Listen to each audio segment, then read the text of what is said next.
مگر اللہ یہ بتانے کے لیے کہ اس کائنات میں میری چلے گی, تمہاری نہیں چلے گی. تو فضیل ابن عیاض رحمہ اللہ تعالی باجا لے کے کھڑے ہوئے ہیں, زنا کے ارادے سے نکلے ہیں, شراب پیتے ہیں. غیب سے آواز آئی, کیا ابھی تک وقت نہیں آیا ایمان والوں کے لیے؟ ابھی تک ساری زندگی اسی میں گزارو گے؟ حالانکہ وہ جوانی کی ابتدا میں تھے, بڑھاپا نہیں تھا ابھی ان کا, ابتدائے جوانی تھی, لیکن غیرت مند تھے نا. جیسے ہی آواز آئی ہے وہ باجا اپنا پھینک دیا. آج ہوتا نا کوئی, اس کو 100 دفعہ بھی آوازیں آتی رہیں, وہ کچھ بھی کر لے گا مگر گناہ سے توبہ نہیں کرے گا, توبہ نہیں کرے گا. یہ ہمارے دل ہیں جو سخت ہو گئے ہیں. تو انہوں نے فوراً اپنا باجا پھینکا, فرمایا قد آنا یا ربی, اے میرے رب وہ وقت آ گیا ہے. دیکھو ایمان بڑی نعمت ہے, ایمان کہیں نہ کہیں کام آ جاتا ہے. قرآن پر یقین تو تھا نا کہ اللہ کا کلام ہے, اور بچپن میں پڑھا ہوا بھی تھا. ورنہ آج نوجوانوں کا حال یہ ہو گیا ہے, قرآن کی آیت سنتے ہیں ان کو یہی نہیں پتہ چلتا یہ قرآن کی آیت ہے یا کوئی تعویذ ہے یا کیا ہے. اتنا دین سے دور ہو رہے ہیں. تو کچھ پڑھ لیا کرو, کسی نہ کسی دن کام انشاءاللہ آ جائے گا. تو آواز آئی تو انہوں نے کہا اے اللہ آ گیا ہے وقت بس. تو یہ وہ تھے جو فوراً ہیٹر سے نکل کے مائنس کے ٹیمپریچر میں آ گئے اور کود پڑے, بس دیکھی جائے گی. تو یہ کود پڑے, بالکل زندگی انہوں نے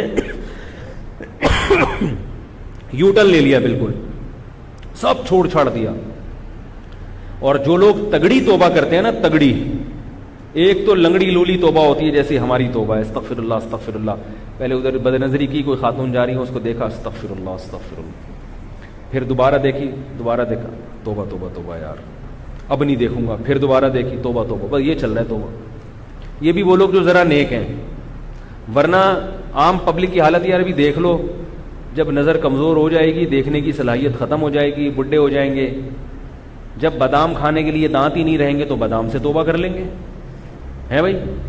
جب بادام کھانے کے لیے, منہ میں چبانے کے لیے منہ میں دانت رہے گا ہی نہیں, اس وقت توبہ کر لیں گے.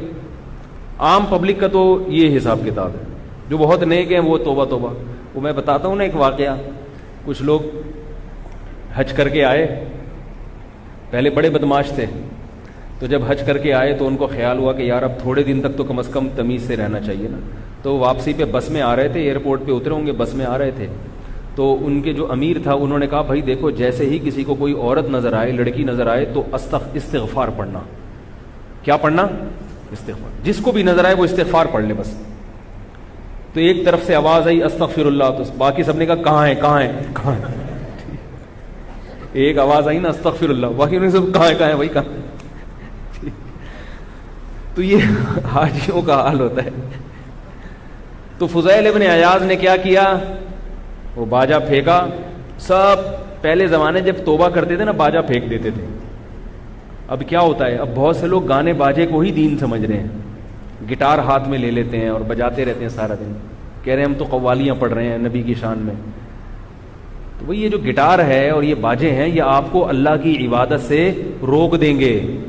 سمجھ رہے ہو, گانے بجانے والا آدمی کا عبادت میں دل نہیں لگتا, چاہے وہ قوالیاں سنے.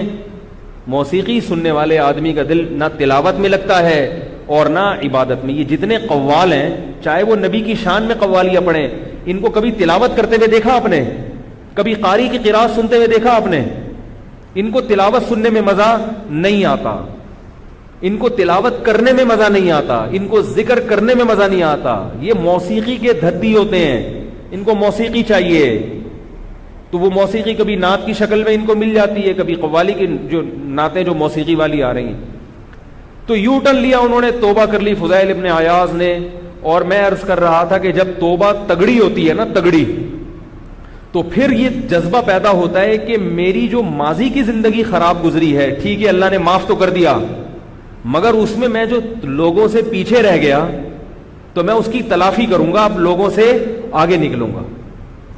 مثال کے طور پر دیکھو, ایک آدمی کو دولت کمانے کا موقع ملا, اس کے ساتھ کے دوست بھی تھے. اب اس نے 5-6 سال تک نہیں کمائی, بیٹھا رہا سست بن کے. اس کے دوستوں نے 5-6 سال میں کما کے کروڑپتی بن گئے. اب یہ کشکول لے کے ان کے گھر پہ جاتا ہے. اب اس کو خیال پیدا ہوگا نا یار مجھے بھی موقع ملا تھا, جو چانس ان کو ملا, میں نے محنت نہیں کی انہوں نے کر لی, اب میں بھی کماؤں گا. لیکن اب جب یہ کمائے گا غربت تو دور ہو جائے گی, مگر ان سے آگے نکل سکتا ہے جو اس سے پہلے کمانے والے ہیں؟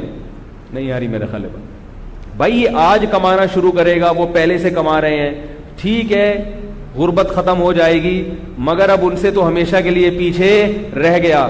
تو اگر یہ مخلص ہوگا نا دولت کمانے میں, اب یہ کہے گا میں ان سے ڈبل محنت کروں گا کہ 5 سال جو میں نے سستی میں گزارے اس کی بھی تلافی ہوگی. اور اگر واقعی پیسہ کمانے میں یہ سچا ہوگا, مخلص ہوگا, تو اسی طرح یاد رکھو کہ جو جنت کا عاشق ہوتا ہے, جو اللہ کی رضا کا عاشق ہوتا ہے, اگر وہ دیر سے توبہ کرے, اس کو پتا ہے کہ توبہ تو قبول ہوتی ہے اللہ کی طرف سے, گناہ تو معاف ہو گیا, لیکن آپ پیچھے تو رہ گئے نا. جو آدمی ابتدائی جوانی سے اللہ کی عبادت میں لگا ہوا ہے, نیک اعمال میں لگا ہوا ہے, اور جو 40 سال کی عمر میں آ رہا ہے, دونوں میں فرق ہوگا کہ نہیں ہوگا؟